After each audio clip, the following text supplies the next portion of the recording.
22 नं कक्लाबारि बियाबनि जे उफेरा बिसायख'थि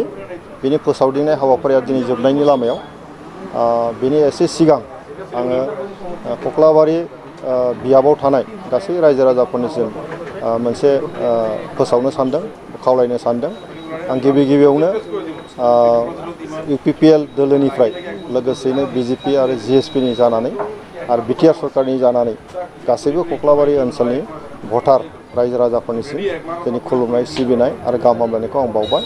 आरो थांनाय 27 अक्ट'निफ्राय दिनैसिमाव रायजो राजाफ्रा जेरैबायदि जोंनि फोसावदिंनाय हाबायाव बाहागो लाबाय गोबां रोखोमैनो बाहागो लाबाय मोजाङैनो बाहागो लाबाय बिनि थाखायबो आङो गासैबो आइ आफा रायजो राजाफोरनिसिम आङो साबायखरखौ बावो जों बयबो मिथिगौ जे 8 थारिखआव जानो थांगासिनो दङ बेनिखायनो 8 थारिखआव नेम बायदि फुङाव ओंखारबोनानै जाहाथे बयबो भटखौ होफैयो आं बिनि थाखायबो खावलायनाय थाबाय आरो आं बिनि गेजेरजों फोरमायनो लुबैदों जे जोंनि बे बिसायख'थियावहाय UPPL नि बिजाथि मन्टु बर'आ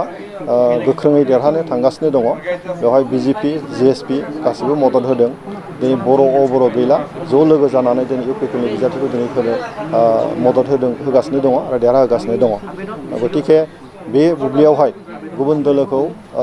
देरहागोन जों सानाखै आरो जोंनि जे जोंजों लोगोसेयैनो जे बिसायख'थियाव ओंखारनाय BPF हान्जा दङ दा BPF हान्जाया जेब्लाबो देरहानाय नङा आरो बिथांमोननि हान्जानिफ्राय दैदेनगिरिफ्रा साफा साफा गुगालांगासिनो दङ आरो हयथ' उनावहाय बिसोरो थाहैनाय नंला जोंनि BTR ओनसोलनि प्रमद बर' बिथांनि दैदेननायाव जि गोजोन थासारि बेखौ हमथानांगौनि सार्थ'आव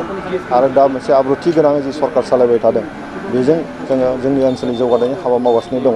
आरो कक्लाबारि ओनसोलनि आइ आफा रायजो राजाफोरनि जौगानायनि थाखाय दिनै जोंनि मन्थ्रि इउजि ब्रह्म बिथाङाबो खामानिखौ मावबाय लामा सामा बानायगासिनो दङ दंग' बान्दो बानायगासिनो दङ स्कुलफोरखौ दिनै खालामगासिनो दङ साइन्स स्ट्रिम खालामगासिनो दङ गासैबो बिथिङाव दिनै फारफ्रोमथिंबो जौगानायनि खामानिखौ मावगासिनो दङ आरो बेखौ रायजो राजाफ्रा नुगासिनोबो दङ आरो फैबाय थानाय समावहाय जोङो मावगासिनोबो थागोन बे सार्थ'आवनो जाहाथे बयबो भटखौ होयो बेखौ आं खावलायो EM होनाय होयिया बे जोंनि BTR नि सिटनिसो बाथ्रा गतिके देरहाखांनायनि उनावहाय बेखौ निस्सय सिबा सानगोन आरो जेब्ला बिथाङा जुदि सानो जे मन्टु बर'नो EM होनाया मोजां निस्सय बिथाङा सानगोन रायजो राजाफ्रा बिथांखौ EM लुबैदों रायजो राजानि लुबैनायाथ' मोजां बाथ्रा बेखौ जों बरायो आंबो स्पेसियेलि बरायगोन रायजो राजानि लुबैनाया खोब मोजाङानो जागोन दा जुदि गमामायैनो रायजो राजाफोरनि लुबैनाय बायदिनो मन्टु बर'आ जुदि EM मोनमारोबा बेक्तिगत भाबै आंबो गोजोनगोन दा EM होनाय होयिया बिसायख'थिनि उनावसो जागोन गतिके बिसायख'थिया जोबखांनायनि उनावहाय प्रमद बर'नि बिथाङा मा सिन्था खालामो बिनि सायाव निर्भर खालामगोन BPF आदि लासै लासै जोबलांगासिनो दङ बे आरो गोदान मोनसे बिदिन्थिबाव थांनाय बाराव 17 सा बिसोर MCLA देरहादोंमोन BPF बेनि गेजेरावहाय 6 सायानो खारबाय बिनि उनावहाय दिनै पार्टिनि दैदेनगिरिफ्रा साफा मोनफा खारलांगासिनो दङ सानफा एफा खारलांगासिनो दङ गतिके फैबाय थानाय समावहाय BPF बादि जोबलांसिगोन बेनिनो मोनसे इसारा बियो गतिके आं सानो फैबाय थानाय समाव BPF आरो पावाराव फैनायनि बाथ्रा गैला दिनै जेसेबांखि बुङा मानो बिथांनि दैदेनगिरिफ्रा जे BPF नि सरकारा फैफिनगोन हाग्रामा महिलारि सिटआनो फैफिनगोन बेफोर बिथांमोननि ओरैनो